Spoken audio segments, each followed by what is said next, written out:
Good evening, everyone, and welcome to Boston Balling. I'm your host, Gabby Hurlbut. It's a really, really fun time to be a baseball fan right now. There's a lot going on. We're in the home stretch of the regular season.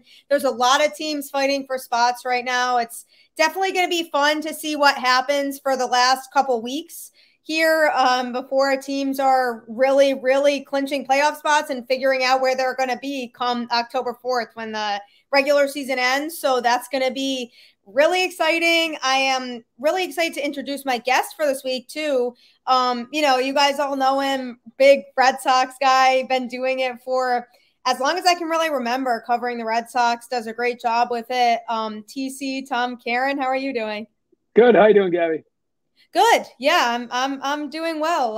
It's definitely a fun time to be a baseball fan right now, especially if you're a Red Sox fan, in terms of just how this season has gone and just the expectations that have been exceeded, I think, overall this season, because this season was not really supposed to be a season where they were really making a playoff run in general. So that's pretty exciting for us all, I think, as fans to say that we can be optimistic about. But at the same time, it's definitely very nerve-wracking just seeing how the rest of this playoff race is going to play out, and just all the teams that are right in the mix right now between Toronto and the Yankees and the Mariners. Still, I'm not ruling them out. So it's definitely a really, really fun time, but also super nerve-wracking. So I'm excited to have you here to talk about a lot of this. Yeah, thanks. I mean, I think expectations is it's a really good place to start, because I think, like you said, this is a team that wasn't expected to do anything. I thought they'd be better than most people thought. I like the vibe of the veterans. And if you'd have said back in January, February, March that this team would win 88 to 90 games, which is what I predicted, by the way, and would be knocking on the door of a wild card, I think everybody would have signed up for that. And then, you get to the All-Star break and you've been in first place most of the first half. And all of a sudden, those expectations have been driven up by your play, and so then you get to where we are now, and the expectations are what this team has set for itself. And watching them struggle over the second half hasn't been easy. They've beaten bad teams and they've been beaten by good teams. And then you have this crazy COVID outbreak, and it's almost like, you're waiting every day to see if they can get a team on the field. So it's been frustrating in a lot of ways, I think, for fans. But the drama, and this is why you watch sports, like last night, you got the Yankees down 5-0 in the afternoon. They come back and win that game. You've got the Blue Jays just bludgeoning the Tampa Bay Rays. And then the Red Sox, an error opens the door, 3-run home run. They get two back. It's been crazy stuff. So who knows what's going to happen over the last 2.5 weeks. Yeah, I mean, it seriously is crazy. And I like to think that this team is in a good spot right now, especially in terms of the schedule that they have going forward. And the strength of schedule really does work in their favor, and they have to take advantage of that and win a lot of those games, because that's going to be the key down the stretch, I think. Because, I mean, the Yankees schedule the next 10 games or so is pretty easy as well overall. However, they play the Orioles, who we thought that they were going to manhandle last series, and then they lost 2 of 3 against the Orioles at home. So that's always hard to say. Toronto is right there though, and they're looking really, really good right now. That team, that lineup is definitely lethal to me when fully healthy, and that's super scary. And I'm really, really struggling with the idea of having to play Toronto in a 1-game playoff, because I think, to me, if I'm looking at the Red Sox right now, I'd feel more confident playing the Yankees in a 1-game playoff than I would the Blue Jays right now, I'd say. Yeah, the Blue Jays are a scary team right now. There's no doubt about it, because they've got the pitching to back it up, which was the real problem at the beginning of the year. Yeah. Robbie Ray might win the Cy Young Award, probably should. Ryu struggled a little bit, but he's there. Their bullpen's been better, even though they traded for Brad Hand. That was their big pickup, and then they got rid of him because it didn't work out. But that offense is frightening, as you said. And last night I was talking to Hazel May, who used to be here and is up in Toronto now, and she was saying that it's still only 15,000 fans allowed at Rogers Center, and it was thundering last night. The MVP chants whenever Vladimir Guerrero Jr. got up to the plate were just it was just so loud. It was thunderous, as I said, and he hit that home run. If you saw it, thing was never more than like 8 feet off the ground. The launch angle, the angle of it was 15 degrees, which is like, nothing. And his 45th home run, he moves ahead of Ohtani for the major league lead. But he also breaks the record of his dad, who 44 is the most his dad ever hit in a season.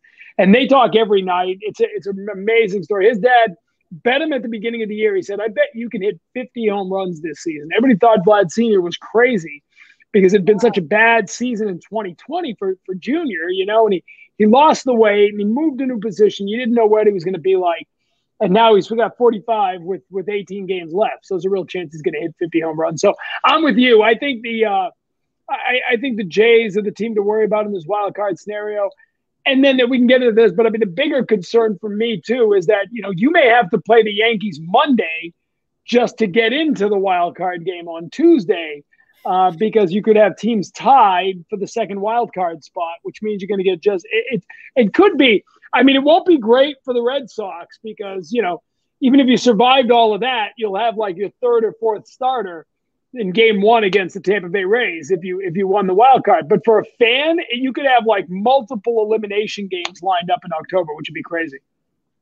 Yeah, that's why this wild card race to me is so intriguing right now, because it's going to be so interesting to see what happens down the stretch with those teams. And the Red Sox play the Yankees again one more time too. So depending on where those teams are at for that series, that could be really, really huge in terms of those wild card standings. Because if those two teams are neck and neck at that point for that second wild card spot and Toronto's still in front, that could really make or break though which team makes the postseason at that point, because of just how they play in that series and where they're at in terms of the standings with each other. No doubt. See, what I really want, I want a three-way tie, because if you go back through everything, I don't know if you've looked into all the three-way ties are ridiculous, because then you have team A, B, and C, and team A and B play on Monday. And the winner goes right to the wild card. The loser then goes to Tuesday and plays Team C. And the winner of that goes to the wild card Wednesday. So you'd have 3 straight nights of elimination games.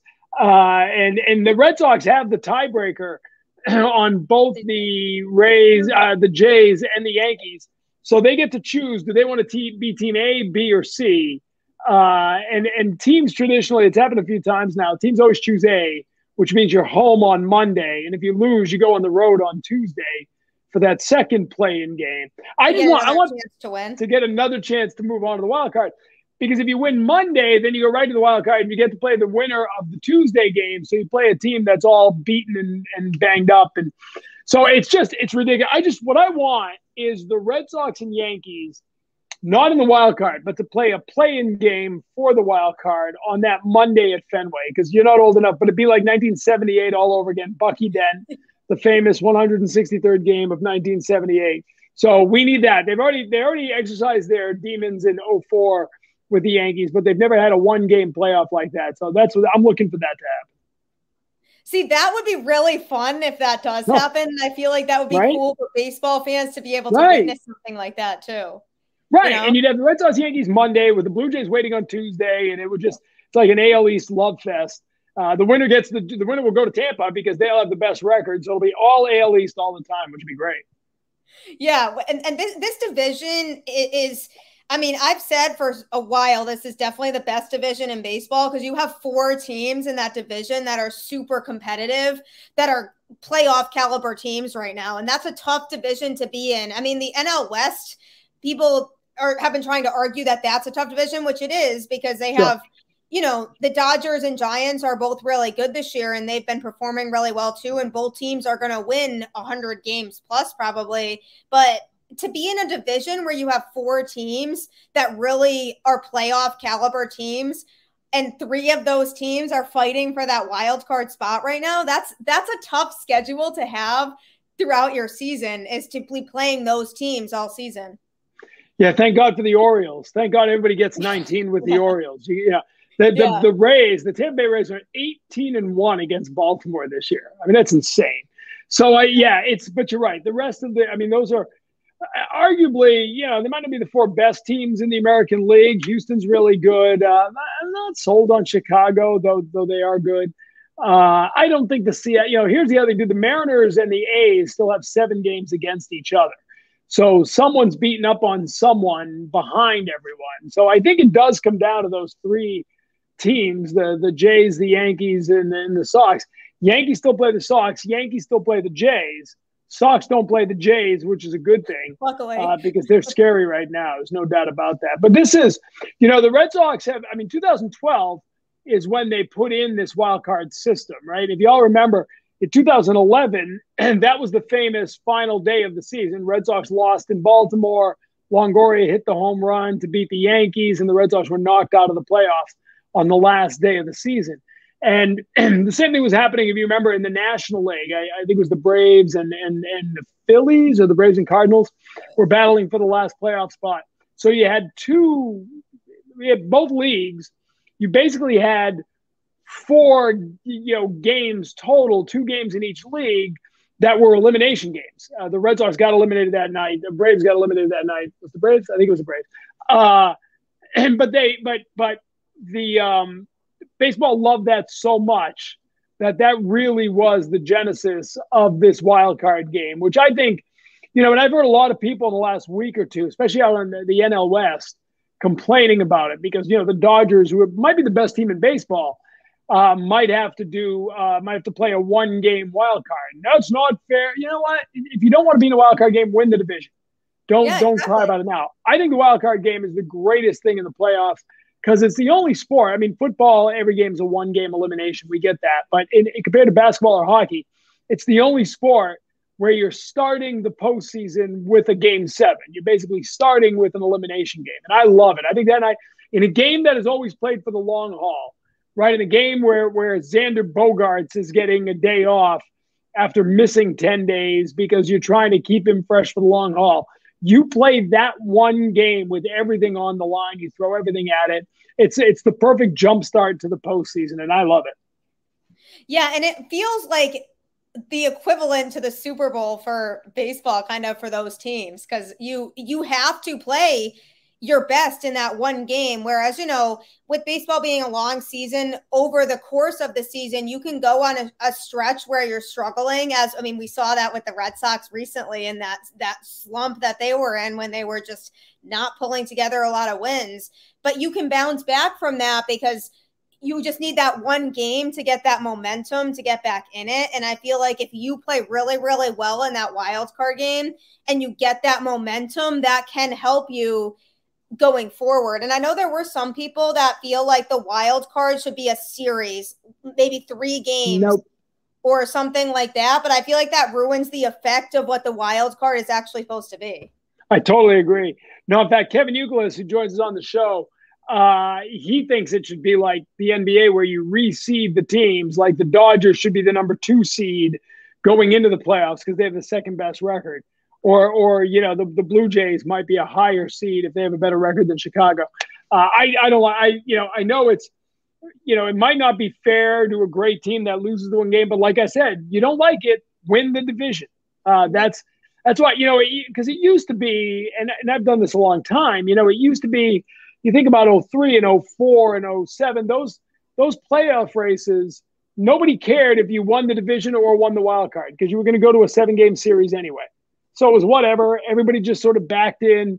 I remember 04 specifically, Red Sox stopped trying with like 3 weeks left. They were resting everybody and because they knew they were playing, for the long term, the playoffs, and it won. It worked. They won the World Series. So I love it. There's a reason now to win the division. If you were the Rays and you had only a 2-game lead right now in the American League East, you'd be playing for everything because you want to avoid that wild card game, and it gives you drama. Yeah, absolutely. I think that too. There's just so much more incentive now to win your division instead of just settling for a wild card because the stakes are that much higher because nobody wants to be in that 1-game playoff anymore because that's that's scary. That's terrifying, because if you don't show up for that one game, or your starter has a bad start that day, or your offense is cold that day and doesn't show up, then that's it. And that's why I feel like it just makes the division races that much more competitive. No doubt about it. Because again, you've got basically two battles. I mean, and this year you've got great wild card races. You know, Cincinnati moved back in, San Diego. Padres were built for a championship, and they might not even make the playoffs. It's crazy what's happening out in that division. And then this thing in the American League, because listen, we're here because the Red Sox and even more so the Yankees have really struggled over the last month. I mean, all they had to do was play a little better than 500, and they'd both be in a comfortable position. But they opened the door, and the A's and Mariners have snuck back into it, and the Blue Jays have just pummeled their way back into it. Yeah, I mean, the Blue Jays are just on fire right now, though. They just keep winning games, and I'm hoping, for my sake as a Red Sox fan, that this is them getting on a hot streak now and that they'll start to fall back a little. But it's hard for me to really fully feel confident in that, just because this is the Blue Jays team that I kind of envisioned all season, that I really thought was going to be right up there with everybody else in the division and super competitive. And obviously they had some injuries at the beginning of the season, but overall they're a very talented team, and that's why they scare me. I mean, I was high on the Red Sox before the season started too. I kind of predicted somewhere between 85 to 90 wins for them, and I feel like they were kind of underrated by a lot of people, just because of, on paper, they didn't think that they were going to be a team that could really be competitive for a wild card spot this year. But I think there's a lot that they can say this year that has gone right, but there are definitely concerns still. I mean, the errors have been a major concern. I mean, we saw it last night. That game was a game that was well within reach for them to win, and then a bad error was what caused them to lose that game, essentially, because then they climbed back into it in what should have been a win had the error not happened. And I think, I think that's a concern. And I think in terms of the pitching, I liked what I saw overall from Erod last night. I think there wasn't really much else that he could have done. I mean, he got through 6 innings and had a high pitch count, and longevity has been a big issue for a lot of the starters this year, I feel like. So that was nice to see from him. And obviously the offense is still going to hit, and that was never really a concern, but there's just these small issues that are fixable that they haven't been able to fix, that I feel like are super frustrating. That's caused them to lose some games that they should have won. Yeah, they're all great points. I think, with Erod, there seemed to be an adjustment he made around the 3rd inning last night. A lot of people thought maybe he was tipping his pitches again. That's something he's been dealing with his whole career. But he was setting with the glove up high, and then if you look at the 3rd inning, he started setting it down by the belt and then retired. I think 11 out of 13 after that. Little 2 infield singles was all he gave up. But in the end, they lost that game because of 2 things that have really been a thorn in the side of this team and Alex Cora all year. Alex Cora survived in this game as a relatively weak hitting infielder because he was so good fundamentally. He always made the right play. He knew where to go if it came to him. He always was ready defensively, no mental errors. And this team is loaded with mental and physical errors all season long. 2 things haunted them last night. One, the situational hitting. And that's been a problem for this team, all season long. When they had an opportunity in the 6th inning to take the lead in this game, he had a leadoff double for Xander Bogaerts. Jim Rice, who was with me in the studio, actually believes he should have gotten a 3rd on a triple that he pulled up when he could have kept going. But you got a guy in scoring position in a tie game in the 6th inning with nobody out. Situational hitting. You got to move that guy along. And it was Rafi Devers, who hit a home run later, but he popped out to short, and that was the key at bat. If you can just get a ground ball to the right side of the infield, Bogaerts is going to go to 3rd, then he's going to score on the Martinez sacrifice fly. Instead, he moved ahead to 3rd on the sacrifice fly, and Verdugo strikes out to end the inning. So that was the classic inning that was, everything that's wrong with their approach. Their approach sometimes is too big at the plate. Devers a big swing when really all you needed was to slap it and get it into play. And then the errors, like you said, the Schwarber error. But don't forget, earlier in the game, the Renfroe error led directly to the run. So the 2 big plays that night, they take a 2-0 lead because you had the error by Renfroe that hurt you there. And then and the Schwarber, which was everything we'd been told is that he's an athlete. He's going to be able to play first base. We all knew it wasn't going to be a great fit for Schwarber at first base.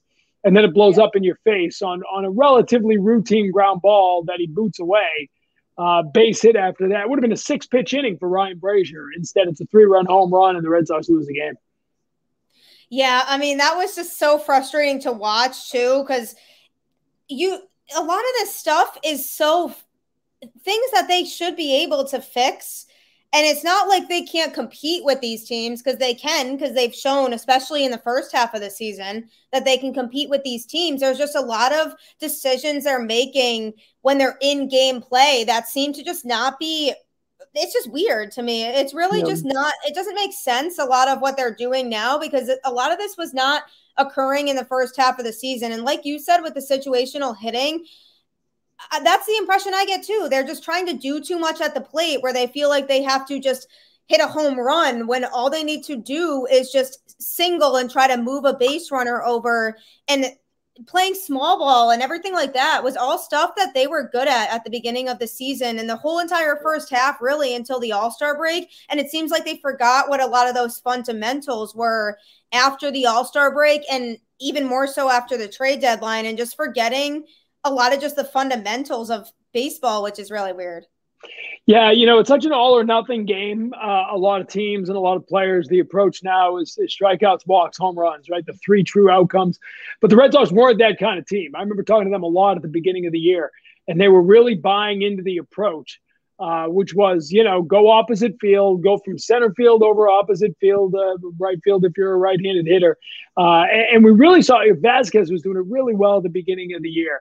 Verdugo was slapping stuff to left field all the time, going with Bogarts always does it as well as anybody. And you're right. It seems they got away from that. Now, Schwarber came in, and he's great at it, right? Schwarber never expands the strike zone. He's in a little bit of a struggle now on this road trip. But prior to the road trip, he really was a blessing for this lineup, because he comes in, doesn't expand, takes a walk, hits home runs, and a veteran that all the other guys are kind of surrounding. I watched them in the batting cage, and he's preaching the approach to all the young guys who are gobbling it up. So that's huge, but it's gone now on the road. They're hitting .212 as a team on this road trip, 54 strikeouts in 4 games. It's back to that big approach where they know they're struggling, and everybody's trying to hit a 5-run home run every time they're at the plate, and that doesn't work.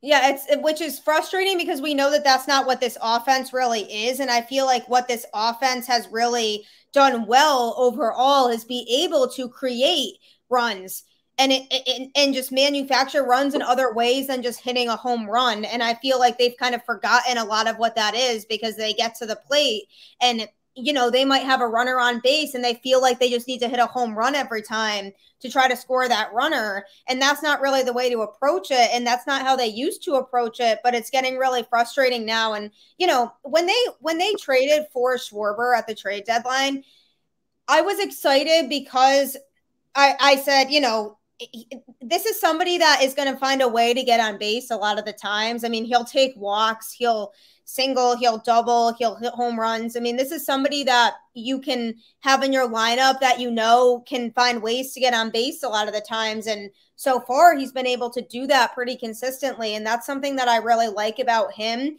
But you have other guys in this lineup, like Devers is a big example of that just seems like he's just trying to do too much. And we know that Devers is capable of doing other things at the plate. He's not just a home run or bust hitter. Right. He just seems to be forgetting that he doesn't need to overcompensate every time and do that. And I feel like when they're in situations where they're trailing, they feel like they need to do that to try to just instantly tie the game, when really if they can just move base runners over and string together some runs, that's how they won a lot of their games early on in the season when they came from behind and won games. It wasn't all just going and hitting home runs every time.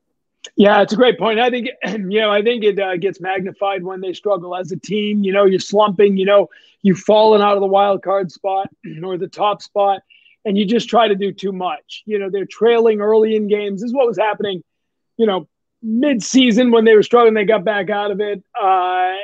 Listen, the COVID thing has been real. Yeah. But then you bring Schwarber in, and it's just not an easy fit. You either have JD in the outfield with Schwarber the DH, and when you have JD in the outfield, he has not been hitting as well since he started playing a lot of outfield again, though he likes to play the outfield, and he's not bad at it. But then you move in Verdugo over to center field, and we've seen him, that Monday Labor Day game when he had all kinds of trouble with the sun at Fenway, and they lose a 7-1 game, a 7-1 lead with Chris Sale on the mound.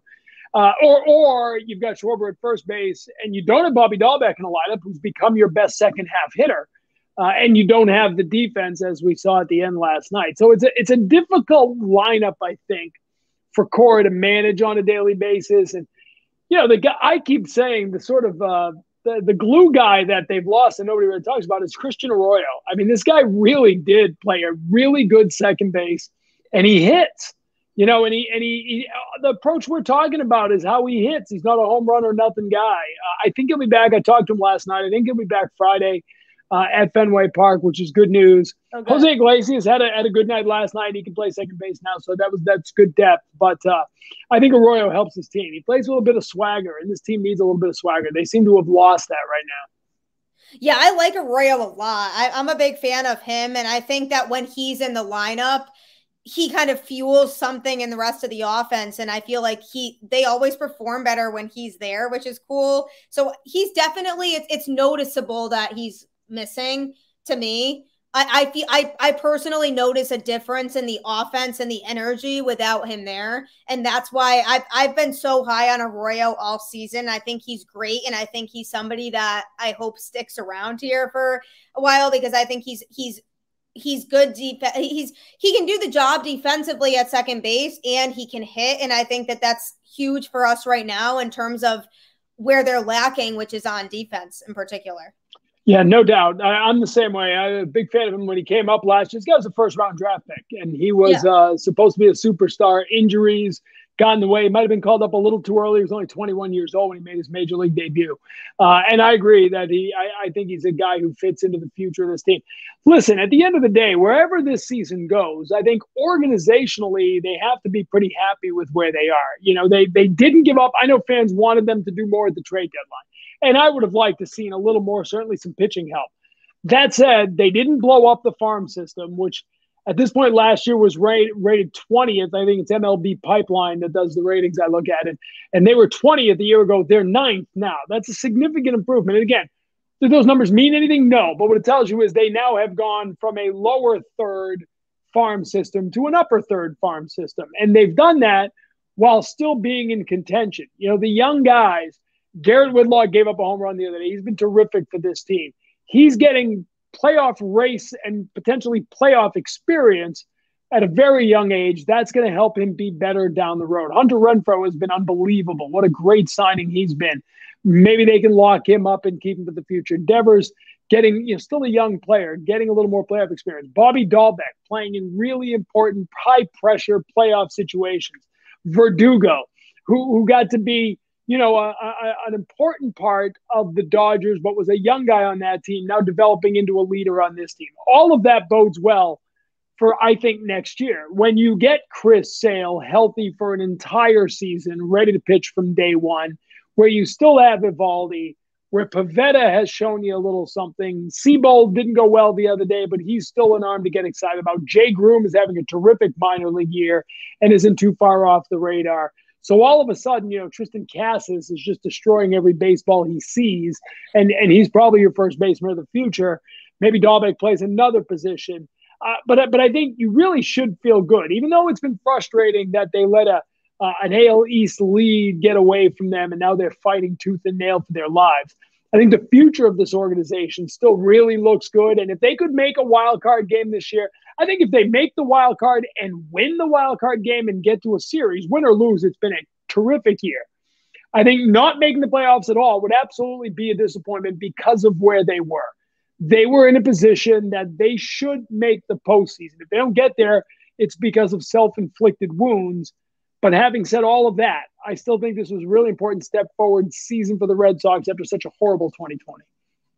Absolutely. I mean, they've been overall playing really good baseball with what they have. And you said it really well. I think the future is really bright for this team. I think that Bloom's done a good job of really revamping this farm system and getting some solid talent down there to be able to bring up going forward in the next few years. And so I think Red Sox fans have something to be excited about for the next few years after this, because there's definitely a lot of talent that we're going to see coming up, I think. And you add that to what they already have on this roster right now, I think it's going to be really exciting in terms of the future. And I think, yeah, I mean, I think this year at this point, based on where they were at, it would be disappointing if they don't get a wild card spot, because that really, you would see the decline as it happened, because they were in a really good position going into the All-Star break. So just to completely kind of ruin all of that and just not get a spot at all would just definitely make this super disappointing, especially watching them the first half of the season and saying, oh, this in the first half of the season, they looked like a 100-win team. That looked like a baseball team that could win 100 games, which nobody thought they could. And even winning 90 games this year is pretty impressive for the team that people thought they were going to be. But in terms of the wild card game in general, do you think that Chris Sale is the guy that they should stick out there in a wild card game right now? Because, you know, obviously he hasn't had a ton of starts so far, been a little shaky for Chris Sale overall, but at the end of the day, he's Chris Sale. Do you think that he's the guy that they should stick out there in a wild card game, or do you think that they should go with somebody like Nathan Eovaldi, who's been pretty solid all season, and you kind of know what you're going to get from him more? Yeah, well, I mean, if you want to lay it out, right? I mean, first of all, yes, I think Chris Sale is the guy you want to start that game. I really do. He's you know, all things being equal, he's your best pitcher. And I think the good thing is you have full faith in Nate Eovaldi coming the next day or 2 days later for game one of an ALDS if you win. I need to see Sale after this COVID, right? I mean, it's another 10-day layoff, the last thing he needed. So he's certainly a setback. He's only made a few starts, obviously. But if you map it out, I think he'll be back this weekend. So let's say he's back Sunday against Baltimore. That really gives him 3 starts to build up and be fully ready, and puts him right in line to make a start Monday or Tuesday or Wednesday for a 1-game playoff. So I think that makes the most sense because you're going to need to win more than 1 game. And I don't, you know, again, could it be Eovaldi? Sure. And if Eovaldi ends up going 7 innings, giving up 1 or 2 runs over his last 4 or 5 starts, then maybe that changes things. But I still think at this point it's Chris Sale, because Chris Sale is still Chris Sale. And it's awful hard to lose a game and not use Chris Sale in a game like that.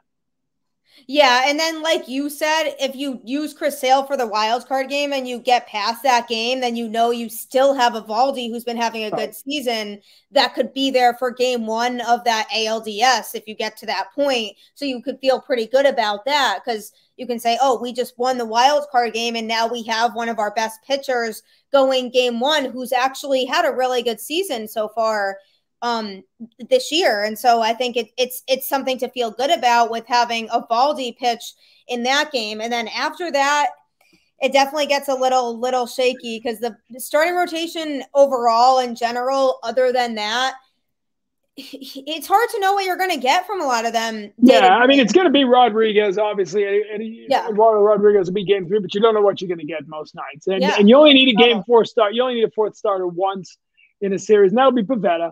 But you know, we've seen Cora do it. We saw him did it so well in 2018. He's going to use starters in relief roles. I could see Pivetta being a really important rover, as they called him in 2018, where he comes in and pitches 2 innings and then starts 3 days later. And I think Tanner Houck could be really good out of the bullpen. He's had trouble the 3rd time through a lineup, had trouble going deeper into games. But in the playoffs, I think he's a guy who can give you 3 innings out of the bullpen. So I think game 1 or a wild card game, you'd be looking at Chris Sale with Tanner Houck ready to go. You know, you get 5 out of Sale, you get 2, 3 out of Houck, and then you're at the back end of your bullpen, which can be an adventure. I understand, but it's gotten you to where you want to be. And I think that's how it maps out. Yeah. Tanner Houck, I really like his stuff, but it's a longevity issue with him. I feel like too, he's really solid usually the first couple times he sees an order, but then once he gets to that 3rd time through the order is when he really starts to struggle. And that's why a couple innings out of relief, even maybe 3 innings out of relief, he could really excel there. Kind of like Garrett Richards is similar to that too. I mean, look at Garrett Richards out of the bullpen relative to him being a starter. Garrett No Richards doubt about it. Yeah. is awesome. Yeah, although he struggled last time out, they were under runs, but he struggled. But you're right. I mean, it's a guy who accepted it and invented a changeup, which he's never thrown before, to do that in the middle of the season. So yeah, I mean, they've got a lot of interchangeable parts. Whitlock is a key because, again, a guy who can give you a couple of innings, and I think he should be. I think Rosarena will win the Rookie of the Year, but Whitlock should be right there with him. I almost think in a weird way this team is more built for the playoffs than it is the regular season because they don't have the depth to go the long haul. But if you're throwing everything and managing like there's no tomorrow, almost like we saw Saturday night in Chicago when they won that game, whatever it was, 9-8 in extra innings, he was throwing everything, just trying to get through inning to inning, and it worked. I think he'll do that in the playoffs. Yeah, which I like. I like that a lot, and that's why I feel like if this team is fully healthy, for one, no more COVID issues, which seems to be a thing that I can really just be optimistic and hope for at this point, because it just seems to keep hitting different players. So if they can be fully healthy for one, and they're just playing good baseball, then I do think that they actually could do good. They could do well in the postseason. I think it's just a matter of, I don't think the Red Sox are going to win the World Series. I don't. Okay, I don't. But do you need to win a World Series for this to be a great year? If you beat the Rays in an ALDS, I think everyone would be ecstatic with whatever happens after that. And again, you win a series, then all bets are off. Who knows who you're playing and what they went through to get there? It's easy to give up on this team, and the fans this year have been crazy with the highs and lows. They win 2-3 in a row. It's like, all right, back on, best team, and then they lose one game, and the Twitter traffic is hysterical. But that's, you know what? I mean, that's fine. I mean, listen, a lot of fans wanted him to go all in, wanted Bloom to make really big deals at the trade deadline. I think they know that this year is a bit of a gift. It's a big step forward. See how far they go. They want to win. Of course they want to win. But next year, I think you see him start to put things in place to make a legitimate postseason run. Yeah, I completely agree. I think we're going to see some really fun things next year. I think it's going to be a good team next year, and I'm really happy with what I've seen this year as it is. So we'll just see how this plays out the rest of this year and just hope for the best, because they definitely have the attitudes to want to win, and it's just exciting to just hope that they can get fully healthy and just see what they can really do with that, because they definitely have a lot of potential. So I really appreciate you joining me on the show. Everybody, as always, thank you for tuning into the show every week. I really appreciate the constant support. Go Red Sox as the most important thing here. And let's hope that they can pull together a win tonight in Seattle. Thanks, Gabby. It was a fun visit. I appreciate it. Thank you. I appreciate it. Have a good night, everyone.